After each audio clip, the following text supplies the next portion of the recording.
दक्ष police news, पहिले खाकी मग बाकी।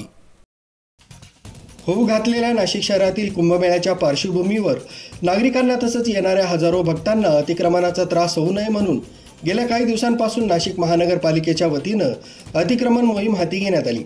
याच अनुषंगाने पंचवटी विभागामार्फत अमृतधाम चौफुली ते जत्रा हॉटेल दरम्यान असलेल्या अनधिकृत अतिक्रमणांवर मनपानं जेसीबी फिरवला असून अनधिकृतरित्या अतिक्रमण केलेल्या हातगाडे, टपऱ्या, दुकानं, बॅनर्स, बोर्ड, फलक आदींवर मनपा पंचवटी अतिक्रमण विभागाचे अतिक्रमण निरीक्षक प्रवीण मोरे तसंच त्यांच्या अतिक्रमण पथकातील सहकार्यांनी जोरदार कारवाईची मोहीमही सुरू केली।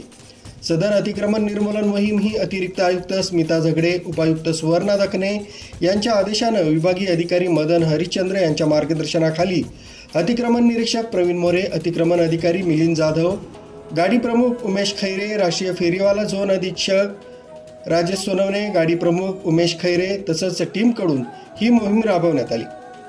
न्यूज ब्युरो, दक्ष पोलीस न्यूज, नाशिक।